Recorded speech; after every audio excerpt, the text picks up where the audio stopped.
Hey, somebody asked me today a question on YouTube about providing value to your web design or your web development clients. So you're a freelancer and a company wants to put up a website, and I guess he's trying to sell the website on the fact that it could help the business get more business by having a website. And he's saying, how can I guarantee this? I know I can do SEO, but how can I guarantee that they're going to get more business? I can't guarantee this. So first thing, your job as a web developer and designer is not to guarantee that their website will generate business. If you have to convince a business that a website is good for their business, then you probably should move on to another business.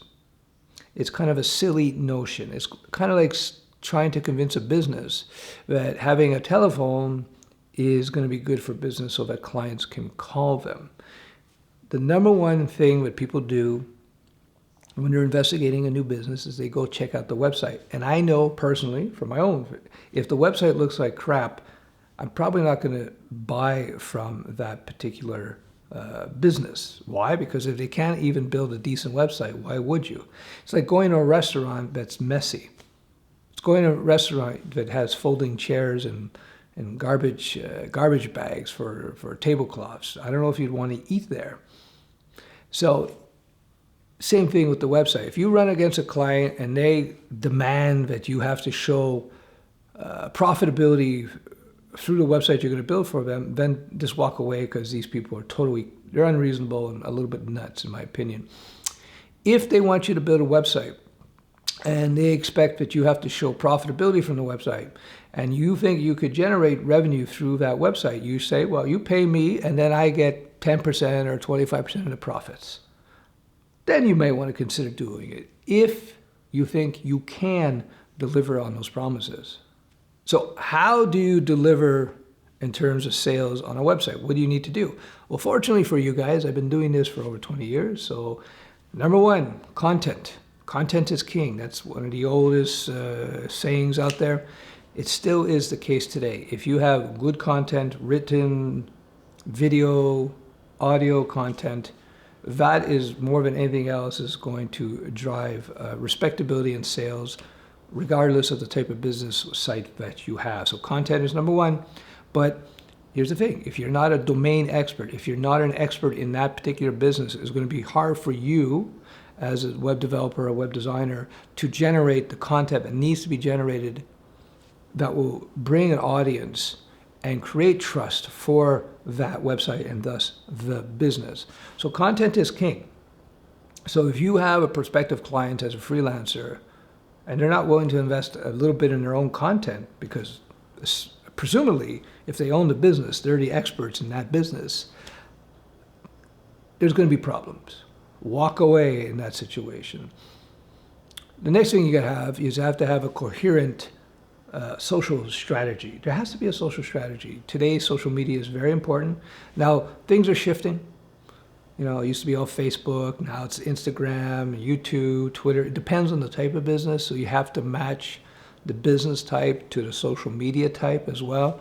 That's an issue. If you're trying to reach, for instance, a younger crowd, Facebook is not the place to be probably, because they're all on Instagram or Snapchat or something, et cetera, et cetera. So there has to be an integrated content strategy for the site and a social strategy so you can reach out into social, bring people back to the site.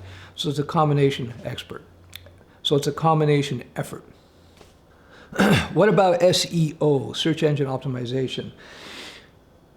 SEO in the traditional sense was going into the code and going into the content and making it more friendly, more consumable for the search engines. In the old days, the way we used to build websites, the way we used to write code, it was very unfriendly in many respects. And so it was hard for the search engines to index, to figure out. Index is just, when a search engine indexes a site, they would just scan it, pull out relevant information so they can stick that site in a particular category. So let's say you're selling dogs. It goes in there, looks for information. I say, dogs here, dogs there, dogs everywhere in the site. So this is obviously a dog site. A lot of times, though, people would put up a dog site and there'd be no references or no findable references in the site that the search engine could find, in reference to dogs. The search engine wouldn't know what the site was about. So That's where SEO came in, where people would go, SEO experts would go in and play with the code, play with the content to make it so search engines could see the content. This is largely a thing of the past because modern day web design, front-end design with HTML5 and CSS3, is, if you're taught properly how to write code, it's already SEO compatible. It's already pre-optimized, if you will, to a great extent. In terms of the structure of the code, then it's just a question of content.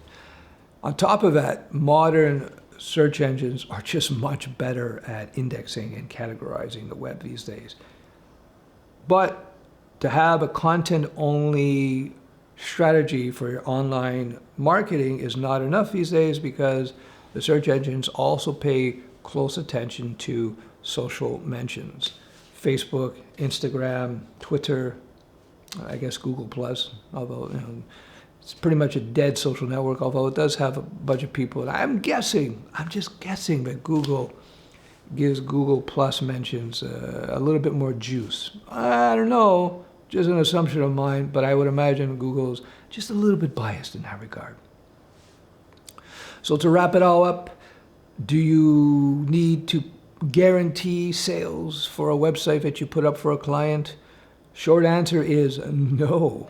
If they insist on it, chances are you should just walk away because it's not reasonable. It's like if somebody bought a delivery van from, I don't know, Ford and then expected Ford to guarantee that they were going to get delivery gigs. Oh, you're selling me the car, you got a guarantee, but I'm going to get gigs now because you sold me the car. It doesn't make any sense. It's not the perfect analogy, but I think it makes the point. If you decide you want to get into some sort of marketing contractual gig with these guys where you drive traffic to their site and then you get a percentage of those sales on top of what they pay you to build a site, of course this is all negotiable. That might be something you want to do, but that's tricky because if you don't know the domain, you don't know that business, you don't understand that model, you don't have contacts, you could be doing months and months of work, and it can get very, very tricky because if you're just selling their product by building their site, they could boot you pretty easily, and you would have no recourse. You would have nothing. It would be hard for you to do stuff, even if you have a contract. Think about contracts. Here's a little business tip. Contracts they'll protect you to a certain extent when you enter into some sort of arrangement, some sort of business arrangement. But I say to a certain extent. Underline that word, that phrase, to a certain extent. Why? Because contracts can be disputed. You can go to court. Contracts have to be written well in the first place. Even if you have a very nice contract, you can still go to court. So if you don't have money, they have a lot of money, they can nail you that way. So for me, contracts are always, they're more of a deterrent to a certain extent and more of a way just to clarify the expectations between the people involved in the deal.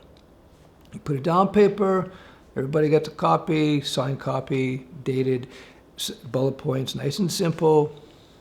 Why? So that everybody's clear what is going on, what the expectations are for both people involved, or more than both people, there's 3 people, et cetera, et cetera. So that's the whole point of the contract. So even if you have a contract, if you're building a site for somebody else and they own the site, it's their business, et cetera, you're in a very weak position. If they insist that they would only build the site if you can guarantee a certain amount of sales, again, these are unreasonable people, in my opinion. You would walk away. That would be the best deal in that situation. So much more could be said about this, but I'm going to leave this for now. All right, bye-bye.